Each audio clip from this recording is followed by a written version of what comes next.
back to the second hour of Love Babz, Love Talk on Babz Rawls-Ivy. Hey, Orice Jenkins, how are you? Hey, how you doing? Good morning. I'm so glad to be here with you. I'm so glad you're here. I didn't get a chance to. I didn't see you at the Samara Joy concert in New Haven, but you knew I was there because I got a text from you saying I ain't hmm see you. They shouted you out from the stage, and I said, "Oh, Babs is here. I gotta see Babs." I I was like, was "I all the didn't way see Babs. upstairs. I There, was there was way so much upstairs. going on, and it was raining, um, and I didn't even get a chance to see Samara that night because I had to go. I was like, I I know. got to get out of here because it was raining. There was a lot going on that night and that whole week. But I wanted to just text you and say, hey, we were in the same room tonight. And I I wanted to, know, I know. Listen, so I met Oris like not last year, but the year before in Martha's Vineyard, because we were Mhm. all working at the jazz festival for student scholarships, and Samara Joy was the talent along with Will Downing, and That's that's right. when I met you. And Yeah, you are an accomplished musician in your own right. thank you. But you're here today peddling a book. Tell me about this book. Yeah. It's a very, very different. So I didn't know this. I didn't know this part. I thought you were a musician only, but you Mhm. are an educator, a professor, the author. I mean, you're all the things. So multi-talented. I'm just Orice, and whatever that comes with ends up, coming out because I can't keep it in me. I got to share it with the world. But yes, I today I'm an author, um, and I'll be a musician again next week. But yeah, I got into my family history about 12 years ago, studying genealogy. And in the pandemic, that has become a new life for me and a new career for me because all the shows stopped for the most part for, a couple of years.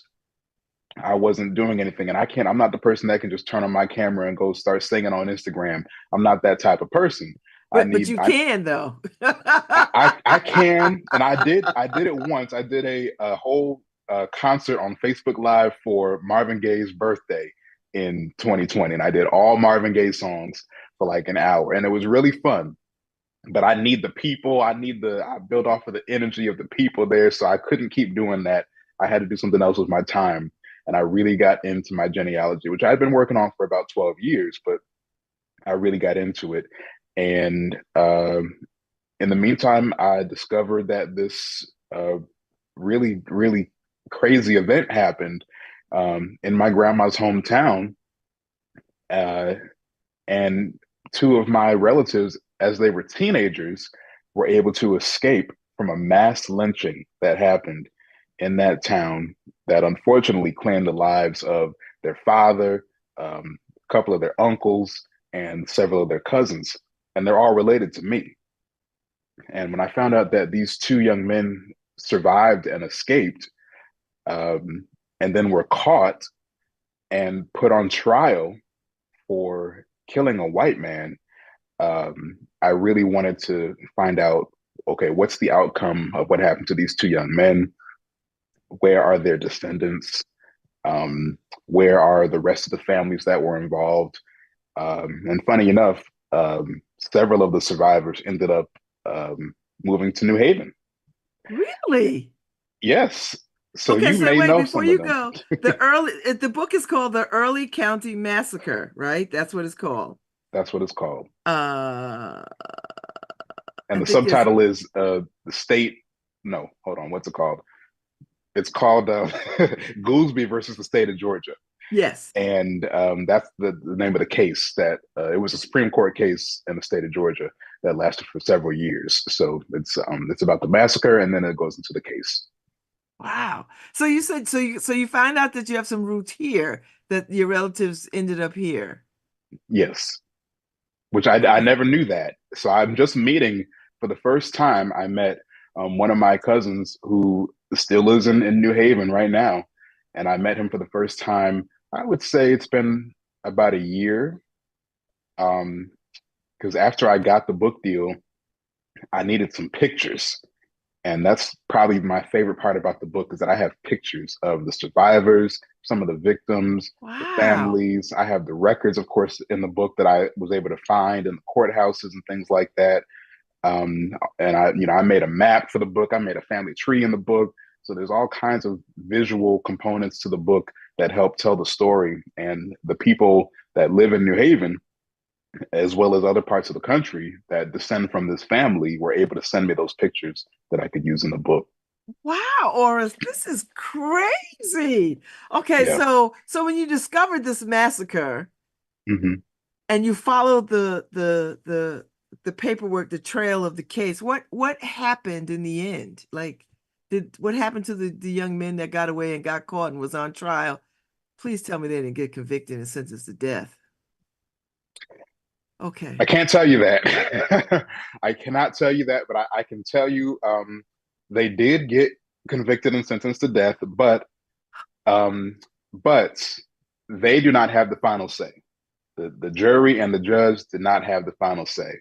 So I encourage everybody to read the book and get to the end of the book because there are a couple of twists and turns.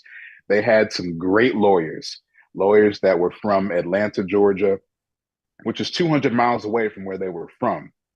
But nobody in Southwest Georgia would touch this case. So they had to get people from Atlanta, and those lawyers, and thankfully also the Goolsby family, um, they had funds, they had money, they had connections. They were very prosperous Black people in early county Georgia. You can kind of think of it as like a rural version of what happened in Tulsa, Oklahoma, where they Hmm. call it Black Wall Street. It was So very similar to that. what is the time frame, Oris? Like when what are we talk what time are we talking? This is 1915. Ooh, Yeah, okay. the same year as the return of the KKK. Um, Two the two same. years after my sorority is founded. Oh, well, there you go. So Now, that's yeah, which sorority is that? Delta Sigma Theta sorority. Okay. So wow, because we were founded in 1913, So think about how January. powerful that is, though. At that same time period, you have all these incredible people trying to have upward movement. You know, they're starting these fraternal organizations because the father of these two young men, he was a Mason. He was a Prince Hall Mason, Hmm. and he was the founding member of his lodge going back to 1891. So Wow. he didn't have access to college to be in a fraternity, but he was able to start an organization like that. That they help each other get together, organize, and they really built a beautiful community. And in many of those circumstances, folks came and burned it all down, and that's what they did, Wow. So along with the massacre. did you feel like you was going down a rabbit hole? Like what was the thing that triggered the thing that made you say, okay, I can't look away from this. I can't leave this where it is. Did you wrestle with this? Because I there had to be a moment where you're like, I don't know if I could take this on. Or did you just like, nope, I'm taking this on full on. I knew I had to take it on once I found out that the two young men survived because the newspaper articles said that they died. The newspaper articles in the Atlanta Constitution says that they were burned alive in a Mm. cabin. And so when I read that, I said, "Oh, I can't deal with this. This is too much for me to deal with." And then a couple hours later, I found out I saw the death certificate of one of the brothers from many years later, and I said, "Oh, wait a minute. How did he get killed in 1915? But here's a death certificate for him in 1940. Clearly, something got messed up in one of these sources." Hmm. And then I said, "Oh, I have to be the one that corrects this record because not only did he survive, he has two children still alive right now. Wow. Well, I mean, One of yeah, them, one of them yeah. will be 88 years old um, next month. He'll be Have you met them? Yes. I've And met what do his they son. say? What do they say to you?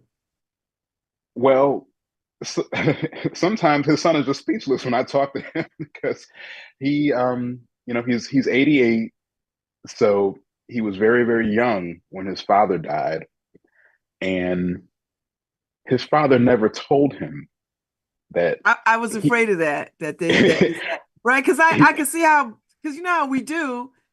that's Mm-hmm. how our stories are not passed down in the way, we hear Mm-hmm. about these kinds of massacres and tragedies and lynchings, and people Mm-hmm. just like, shh.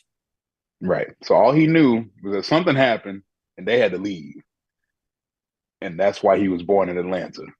But that's all he knew. He didn't know that so many other people were killed. He didn't know, because really what happened is his grandfather, Grandison Goolsby, when he was killed, he didn't just um, die. He defended himself while he was being lynched with gunfire, and he was actually able to shoot several members of the lynching mob.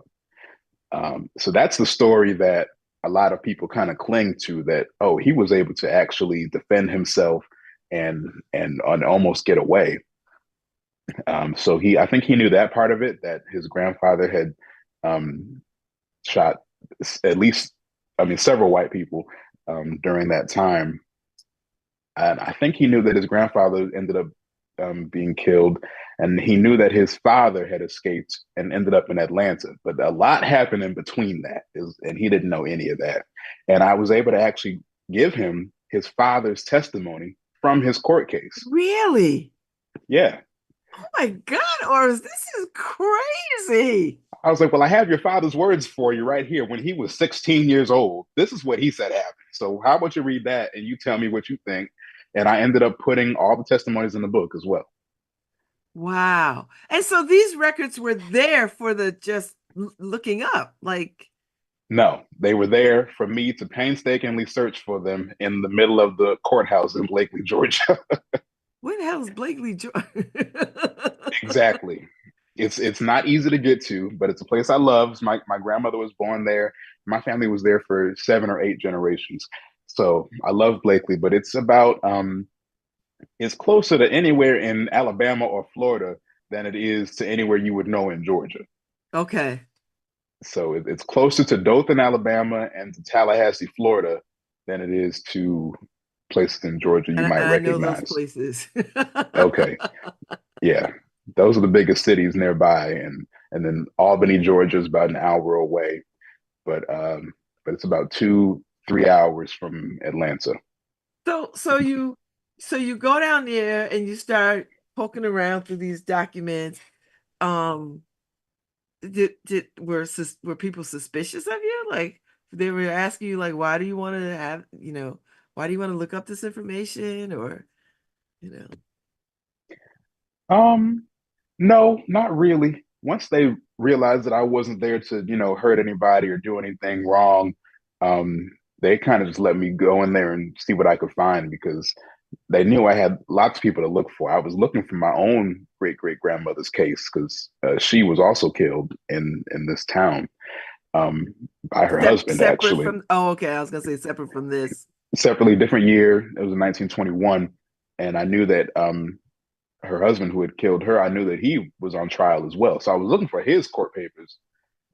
And when I saw this big old file in 1916, I said that must be the Goolsby case. So let me take that out as well. And I never ended up finding the case I was looking for. But when I found that, I was like, oh my goodness, I hope nobody knows that I just found this. And I went and I photocopied everything I could before they closed. And no one seemed to notice what I was doing. And this is years ago at this point. So um, I feel safely now that the book is out that no one has caught on to what I was doing. Um, but I don't think anyone would have tried to stop me anyway, at least not right there in the courthouse, because these are public records that everybody should And have you can access copy to. them, right? Like you can copy them. Yes. Yeah. I mean, I was right there at the copy machine, so they saw me copying a whole bunch of stuff. Um, but I was opening documents that had not been opened in over 100 years. Oh So my God. So, Oris, what does that feel like to sort of to be in the present, holding something in your hands from the past? I can't even explain it. It's like you're going back in time. It's like I'm thinking about, wow, well, maybe not my ancestors, but people that they knew touched these same documents. And um, looked at these same documents, and these are the words. Especially when I recently in Atlanta, I found a whole bunch of new records that relate to this case in the governor's records there at the Georgia Archives, and I found documents that had actually been signed by the people in my book and handwritten letters by the people in my book. And I was like, wow. Now I know for a fact these documents were touched by these people, by my family members over 100 years ago. So it's like going back in time, reading their words. Um, I love to read their words, as opposed to reading like a newspaper article or something like that, where they could get that story wrong. It's been told several times and written down wrong, and they got the names wrong, the dates wrong, the people that died wrong. But when I read their actual words, it's like I get to talk to them. Wow. Wow. So how long did you start to finish? How long did this take you? So you started this before like during the pandemic, like you started this or before the pandemic? Well, I was looking into the story going back as far as 2017. Mhm. So what's that, 7 years? Um, and I finished the book last year. So, but I didn't really get going until last year. I found a videotape of one of the survivors talking about her experiences. And that's what made me say, I need to finish this book. Um, Wow. yeah. And And since then, I so found and so two when other you tapes. saw her, what did you think? And how old was this videotape? It was probably from the 80s. Okay. And so she was about 90 years old in the video. Oh my gosh. Yeah. I'm And sorry, I'm her all memory, amazed. it's amazing. I mean, I couldn't believe what I was finding. And her memory was so clear. I mean, she remembered people's names. She remembered who saved her. She remembered all these incredible things that I was like, oh, this is exactly the direct information I needed that I was missing, and the reason why I didn't finish the book earlier, because there were still some holes in my story that I didn't know. Okay, what happened to this person? What happened to this person? How they do this? How they get away with this part? So she answered almost all those questions for me, and I was like, well, that's my sign. When I found that, I said, I gotta finish this book, put this book together, and I was able to get a book deal on Arcadia Publishing, and a year later, the book is out. And so the publishers were like, yes, we want to do this. I They mean, said yes. obviously. Yeah, I'm grateful. They said yes. Wow. So this is your family story. Hmm. Um, how does this make you feel to sort of piece together this story of this magnitude? Have your family members weighed in on it? Have they read it? Do they, I mean, of course some of them know you were working on this. What has the commentary been like from your peoples? Well, the book just came out, so people are still getting through it. Everybody that I've heard from says they're just so grateful to have the story finally told. People down in Blakely have two responses. Either um, it's, oh, my grandma always told me about this, and my grandpa always told me about this, but never knew the full story, wanted to know a lot more. It's either that, or I've never heard of this in my entire life. How come no one has ever told me this happened? So those are the two responses that I get. Um, and it's kind of interesting to see who says what, because you see which families were kind of passing the story on, because people did tell the story. I mean, it's even in the great Cissy Houston, um, the great singer and the mother of Whitney Houston. Cissy's parents are from the same town. Oh, Um, really? yeah, they're from Early County, Georgia as well. And she wrote her first book, How Sweet the Sound, in the late 90s. And the whole first part of her book is about the same massacre. So she heard the story from her father. Um, there's other people, another man named John Rufus Harris, who was the principal, the educator in Early County. He also talked about it in his book. So people have passed it down and talked about it before. But I'm the first person to find those original records and those records that answer all these questions that we've had. So people are just amazed at how detailed the book is. I do tell it in a narrative way, so I tell it from beginning to end, and then I put all these resources at the end where I have all the land that the Goolsby family owned. I put in there a timeline of all the events. I put in history of the fraternal organizations in Early County. I put in all the court transcripts as well. So there's a lot of resources in the book as well for people that are doing their genealogy in that area and that want to learn more. Wow. So anybody can pick up this book is not an academic tome. It's people could pick No, it up and like I could read this. yeah, it's people have told me it's very easy to read. I'm not some sort of crazy author where I like to put a whole bunch of you know fluff in it. It's a short book. I just told a story, you know, as I would tell it, um, to anybody. So it's a short book. It's they tell me it's a good book. I I can't give myself that much credit just yet, but once I hear from a little bit more people, I'll know it's really a good book. But everybody I've heard from so far says it's really good. I want to hear from somebody that doesn't like it, but that hasn't happened yet. Everybody I've heard from says they love it. They can't find anything wrong with it, even they say. So, um, yeah, I'm grateful for that. I love it. So you're gonna be at Possible Futures on August 11th at what time? Oh, I think Five, I think. yeah, five. Yes, 5 o'clock. Sunday. You'll be there Sunday, August 11th, five Hmm. o'clock. And you'll read from the book, talk about the book, sign the book. People will buy the book. Yeah, all the above. I'm willing to do whatever. I'll sign it. I'll talk about it. Answer any questions. Some people have the book already. Because of course people have been getting on Amazon and things like that. I'm not going to Amazon. I'm going to Possible Futures and buy my copy. There you go. I That's may swing in there on Sunday, just buy my copy before everybody else. And since I know you, I know you'll sign that's it. right. Of course I will, and I'll sign people that I don't know too. I'll sign your book I know you too. will. I know. So how do you feel, Oris? Like this is a huge family story, I think. How do you do you move on from the story or are you just finding your way in the story just now that the book is out, it's still very much present? Yeah, I can't move on from it. This is my family. This is going to be a lifetime research project for me. I'm still finding things. I'm still finding information about this story that didn't make it into the book. So, it's going to be a documentary one day. We need to have some historical markers somewhere. We need to have a headstone for the people that were killed. How many There, people were killed? How many people were lynched? at least five that I can prove. Oh, And none of them have any headstones right now. So I have to get those. I have to get some sort of recognition for the Goolsby family, all these things that I really want to accomplish.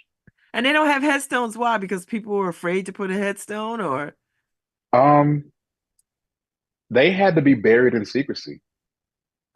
The massacre happened over several days. So as people were getting killed, the killings were still going on. So they had to be buried, kind of at the cover of night. And, they had to whisper the ceremony and everything. I mean, it was really horrible. So there's no headstones. But even people that died after the massacre, like Grandison Goolsby's wife, she has no headstone. She died 9 years after the massacre. I don't know why she doesn't have a headstone, maybe because no one was there to give her one. Because her oh sons, they all left and they were told they could never come back to Early County. gosh. Yeah, So do you think y'all will gather as a family in that space again? As a family absolutely. reunion? Yes, that's the goal to go back there because that's our land. That's land that we lived on for hundreds of years, and we need to go back to it and reclaim it. So that's our goal to go back to Early County for sure. This is such a story. I It's so fascinating and powerful. So all right, so you're a descendant of this story. How are your Mhm. cousins? How are your family? How are they doing? Like how has the family progressed and thrived throughout the 100 years? Well, thankfully, we have such a tenacity and perseverance that we've been able to pull ourselves up time and time again. After this time, a lot of the family members have done great things. One of them is a former Supreme Court justice in Massachusetts. Um, a lot of them are lawyers, funny enough. So, and they had no idea about this case in their family history. Um, so I love that, and I think also, some of them became deacons at their church or ministers, or um, One of my cousins, Shara Goolsby, who actually wrote my foreword, and she's the granddaughter of one of the young men that was put on trial for murder. And she has become a counselor, a mental health therapist, and she just got her master's, and she's doing really great things as well. And she wants to go back to Early County and build a retreat center, a wellness retreat center for veterans, which is her specialty, but also for the community and especially for women veterans, which is another one of her specialties. So she's got really great plans and great ideas. But yeah, we've been able to come up again. The Mason Lodge is still there. They burned it down, but they built it back, and that lodge is still owned by Black folks since 1893. Black owned land.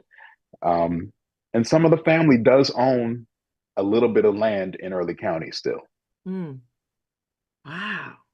That is fascinating. So you said there's a documentary, or you hope to have a documentary, or are you working on a documentary? I will work on one. I haven't started yet, but I have so many more photos, so many more documents. I have those videos of the people that survived talking about it. So I really want to do a documentary. Wow. So I would imagine it would be my hope that you would put some of this to music, because I feel like this deserves its own music score, because it just seems so heavy. Even though the family has survived and has come forward, that's still a very painful past Yeah. to lift, you know. How do you Yeah. take care of yourself through all this, Oris? How do you take care? Because this got to be heavy on your mind, particularly when you start reading what happened and the Mhm. horror of that and the terror that that must have instilled in everybody at that particular time. Yeah, it is difficult sometimes, but again, I focus on the survival and all the people that survived, and also I focus on the accomplishments of the people that died before they were killed, because I didn't know any of that. I didn't know that they were owning their own farms, Black folks owning their own farms in the early days after slavery. I never knew that that was even a thing. I never had heard of Reconstruction from my schooling growing up, and they were able to do all these things, build all these things, their own schools, their own churches, their own homes, their own farms, and they were really self-sustaining. And that was really powerful for me to learn throughout this process. So that was surprising to me. I knew there were massacres. I had heard of Black Wall Street, I'd heard of Rosewood, but I didn't realize how prosperous they were in all of these situations. And most of them, I would say, that's kind of what happened. It's the prosperous Black people that had everything burned down. So I was really instilled with a sense of pride, and that's what I kind of focus with when I research. Is I think about, wow, look at what we were able to accomplish with almost nothing, and I just think about that and how, again, people survived. People, they didn't quit. They, you know, they fought back. Three of the people that were killed fought back, not just Grandison, but several of them. They fought back, and they were defending their lives and trying to protect their families. And because of their sacrifices, there would have been a lot more people that died if they didn't fight back. Mm. So I kind of focus on the positive edge of it, even though it is a horrible story. But it's important for me to focus on that, to keep my own sanity, of course. And again, I focus on correcting that record because there's people that still believe that some of these folks died and some of them survived. So I'm trying to make sure people understand, no, this person didn't die. They might be on that monument, but they didn't die. So let's get that corrected. Wow. And so I don't know if you had opportunity to talk to the white people in that town. I mean, I'm sure they will hear of this book. Hmm. I mean, do you have any, do you care if they read it, or do you, do they, I mean, they have a stake in this is shared destiny, right? Like this is their story too. For better or for worse, it's their story too. That's right. It is their story. It's a lot. A lot of it is their story, and there's good white people in the book too. I mean, the lawyers that helped, the Goolsbys. I wish I could find their family members because and just thank them because they did a great job. But yeah, I've heard from the white people in Blakely. Um, they've come. I've done a book signing in Blakely. I mean, they've come. Really? Yeah, Yeah, I've been to Blakely 3 times this year, and I'll be back. I'll be back this month. I'll be back next month. I go back whenever I can, and I want to talk to them white people. Absolutely. And I named everybody in the book. I named So their any name. descendants are very much present, I would imagine. Oh yes, absolutely. Mhm. Oh yeah, they're there. They have the book too, and I know they do.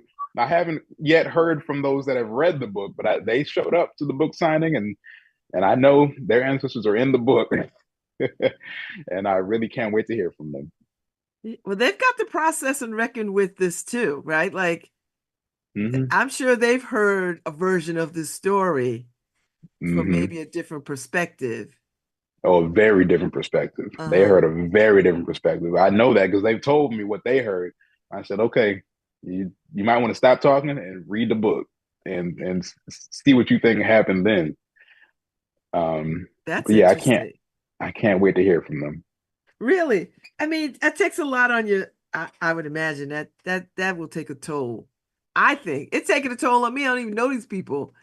I Hmm. feel the weight of, I don't even know what is bubbling up. I think anger and just sadness and, like these are your people. Yeah, So, yeah, they're my people, and I do get angry sometimes because some of the folks, not all of them, but some of these folks elect to talk about my family as if they were not human beings, and because to them a lynching was like a picnic, yeah, and it was like a sporting event, like a baseball yeah, game. yeah. And but all I do is I frame it, if I'm talking to them, I say, okay, listen, I understand what culturally that was like for you, but you have to remember that this is my family. So we're not going to talk about them like that. You're not going to use certain kind of language when you're talking to me. And then we can move forward and have a mutually respectful conversation. But, and I'm not going to shy away from what these folks did. I mean, the names are in the book and I have the proof. That's the other thing. I'm not just saying these things, oh, white people done me wrong. Here are I these didn't even white say that. people. Yeah, I didn't even say it. I try to keep, my opinion out of it because it's obviously it's wrong. There's no need to say this is wrong. But the hypocrisy of it all, that the same people that were in the lynching mob were ended up being on the jury Of course. and then ended up owning the Goolsby's land. And then, Yep. then the one of the test people that's testifying marries into the prosecutor's family. I mean, the hypocrisy is all in there. I didn't have to comment on how horrible it is. You ain't had to make nothing up. You didn't have to embellish. You was like, okay, here it is. This It is what it is. So the records sold themselves. I mean, in fact, one of the white men that Grandison Goolsby shot as he was being lynched, one of those white men ended up on the grand jury for his son's indictment. well, you will be at Possible Futures Bookstore on Sunday, August Hmm. 11th at 5 o'clock to That's right. talk about this book, and to and share with us um how this book came to be and your family story. So I am really enamored of this story now. Like I want this book.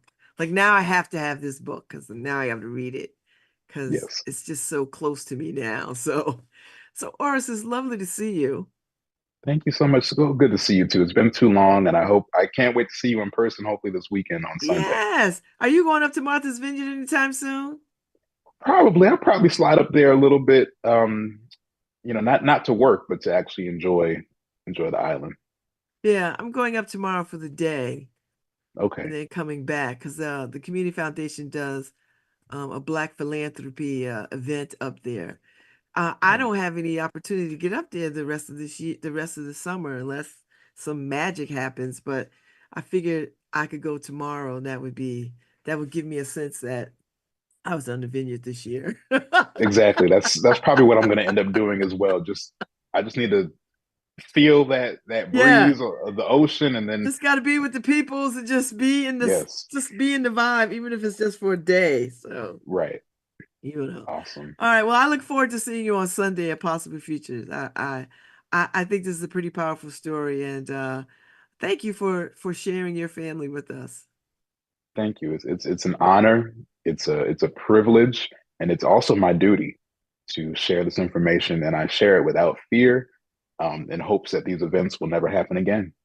Okay.